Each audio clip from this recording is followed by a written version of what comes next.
analiz usullari 1955-yilda Uvalsh tomonidan kashf etildi. Uvalsh tomonidan. Yana bu yerda qo'zg'atilmagan erkin atomlarning optikaviy oraliqdan nurlanishini yutishga asoslangan analiz usuli hisoblanadi. Atom absorpsion analiz uchun tekshiriladigan modda biror atomizatorga atomlar gaz holatida keltiriladi. Mana gaz holatida. Va shu atomlar gaz aniqlanadigan elementga xos bo'lgan nurlanish maxsus lampadan yuboriladi. Maxsus lampadan. Xo'p, ushbu atomlar gaz qatlamida maxsus lampadan tushgan nurning bir qismi yutiladi. Agar shu yutilish miqdori aniqlashlar uchun asosiy kattalik sifatida qo'llanilsa, bu holda formulamiz mana quyidagicha: A teng K A ko'paygan L ko'paygan S A ga teng bo'ladi. Bu yerda K nima? Ya'ni erkin atomlarning nurning yutish koeffitsiyenti. Har bir atomda turli xil nurlarni yutadimi? Har bir element uchun nurning yutish doimiyligi alohida bo'ladi. Shuning uchun bu doimiy son bo'ladi. K L yutish qatlamining uzunligi. Ya'ni qancha masofada nur yutilyapti. Atomlar sharoiti va analiz tartibi bir xil bo'lganda atomizatordagi atomlar konsentratsiyasi uning namunadagi konsentratsiyasiga mutanosib bo'ladi. Bunday holda yuqoridagi formulani yana to'g'ri proporsional bo'lganligi uchun mana bu A indeksdagi A ni olib tashlaymiz va qisqarib ketadi va A teng KL S shaklga paydo bo'ladi. Endi mana keyingi slaydimizda biz molekulyar hamda atom hamda molekulyar spektrlarni grafik ko'rinishda quyidagicha tasvir qilishimiz mumkin. Yana birinchidan molekulalar, yuqorida ham aytib o'tdim, molekulalar murakkab tuzilishga ega bo'lganligi. Nima uchun murakkab tuzilish? Chunki tarkibida bir necha xil atomlar bo'ladi, bir necha xil moddalar bo'ladi va turli xil aralashmalardan iborat bo'ladi. Shuning hisobiga molekulalar shu bilan birgalikda erituvchi bilan qanaqadir birikib o'zaro ta'sir mahsulotlari bo'lishi mumkin. Va shuning uchun bu yerda energiya o'tishlar atomlardagiga qaraganda sezilarli darajada yuqori bo'ladi. Mana bu atom spektrlari. Har bir elementlarda atom spektrlari mana bu to'lqin uzunligida alohida palasalardan iborat bo'lsa, molekulyar spektroskopiyada to'lqinsimon palasalarga ega bo'ladi. Shu sababli alohida chiziqlar amaliy jihatdan bir-biriga qo'shilib spektral palasalarni hosil qiladi. Bu o'sha atom spektroskopiyasida aniqlanayotgan birikmani atomlar holatiga o'tkazish uchun, demak biz aytgan moddani biz yana Ma holatda atomlar holatiga o'tkazish uchun turli xil atomlash yoki turli xil qo'zg'atuvchi manbalaridan foydalanamiz. Buning uchun biz alanga energiyasidan foydalanishimiz mumkin. Elektr energiyasidan foydalanishimiz mumkin. Yoki plazma energiyasi yoki elektr uchqunidan foydalanishimiz mumkin. Ushbu energiyalardan ko'pincha alanga energiyasi ko'proq foydalanadi va shuning hisobiga ham alangali fotometriya degan usul bor. Ya'ni qaysi biridan foydalansak usul shuni nima bilan aytiladi. Agar alangadan foydalansak alangali fotometriya deyiladi. Agar elektr yoyidan foydalansak yoy fotometriyasi, elektr yoyi fotometriyasi deyiladi.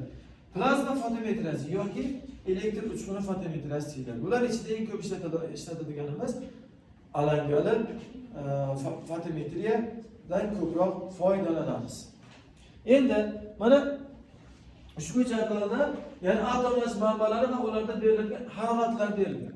Masalan, o'sha 4 xil atomlash manbalarida mana alangali yoki elektr yoyi, elektr uchquni, induktiv bog'langan atom qo'zg'atish manbalaridan foydalanganda birinchisi alangada 1700 dan 4800 gradusgacha haroratga erishishimiz mumkin.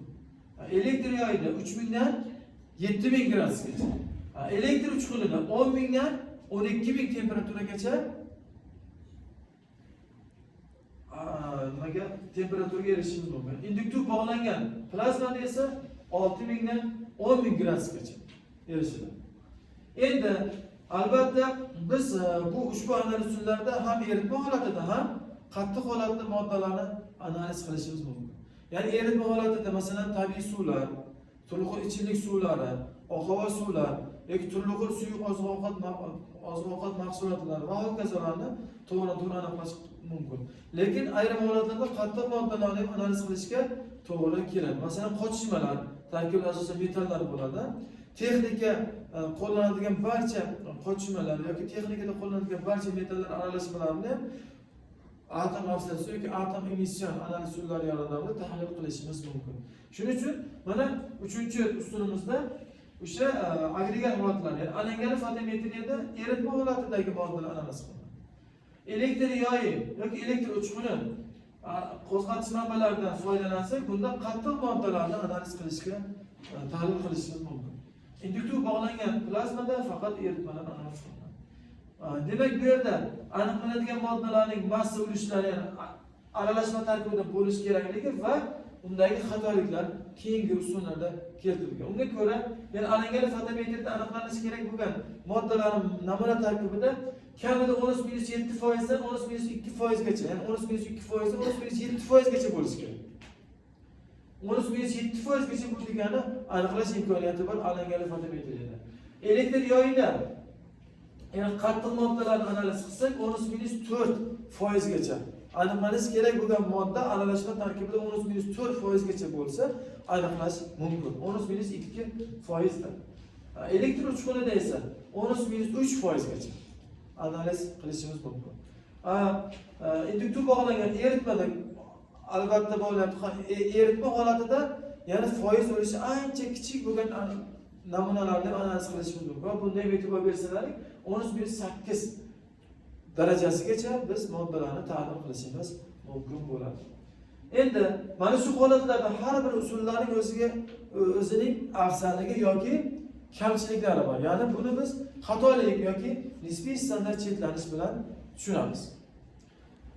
Alanga fotometriyasidan yoki alanga qo'zg'atish manbasidan foydalansak, xatoligimiz ya'ni SR qiymatimiz 10-2 dan 1-2 dan 5-2 gacha bo'lishi mumkin. Bu degani 2% dan 5% gacha xatolikka yo'l qo'yiladi degan.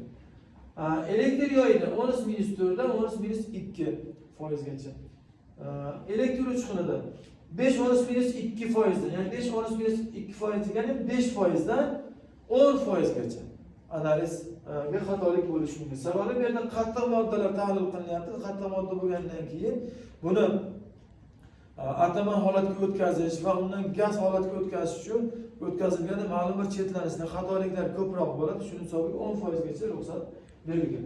Induktiv bog'langan plazmada eritma holatida tahlil olib borganligimiz uchun xatolik 1-2 dan 1-2 degani 2% dan 5-2 ya'ni 5% gacha analiz qilish mumkin.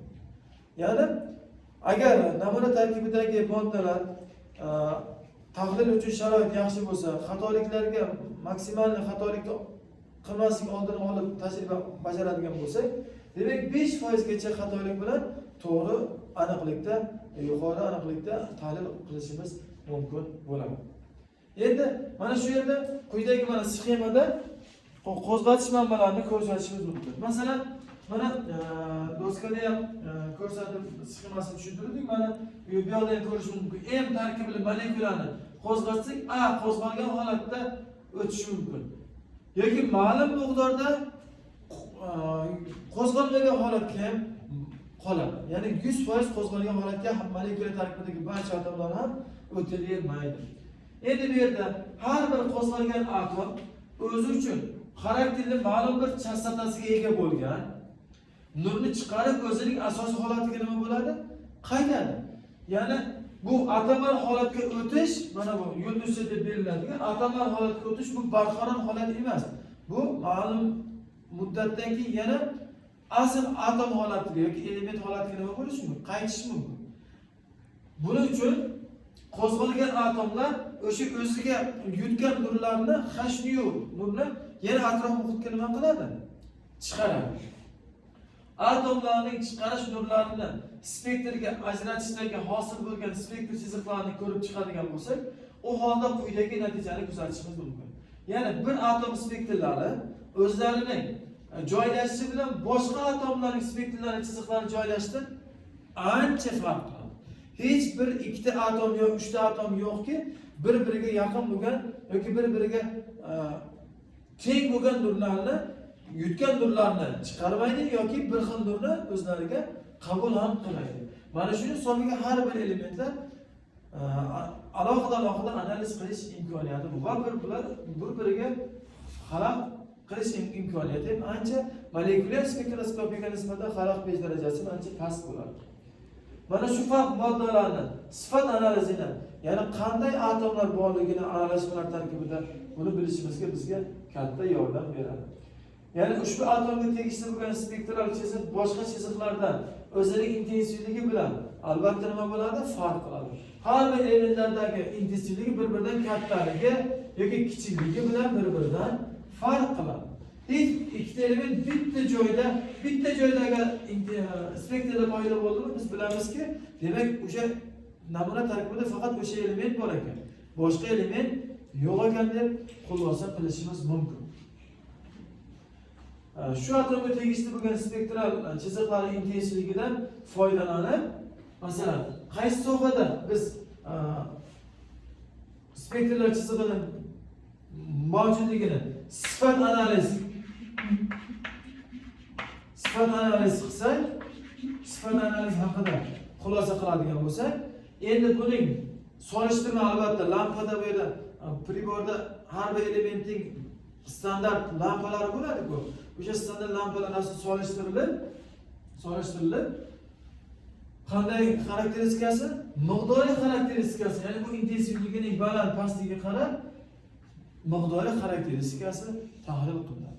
Ya'ni bir vaqt o'ziga ham sifat analiz qilish mumkin, ham miqdor analiz qilish mumkin. Shuning uchun ham fizik kimyoviy analiz usullari hozirgi kunda instrumental analiz usullari yoki eng rivojlanayotgan analiz usullari hisoblanadi. Sababi bir vaqtda ham sifat analiz qilish, ham miqdor analiz qilish mumkin. Kimyoviy analiz usullarida sifat analiz alohida qilinadi, miqdor analiz alohida boshqa biron bir usullardan, boshqa kimyoviy usullardan foydalanishni talab qiladi. Va aniqlash darajasi, ya'ni foizni aytadigan bo'lsa, namuna tarkibidagi foizda 13-1, 13-2% gacha analiz qilinadi. Alanga yoki plazmali fotometrlarda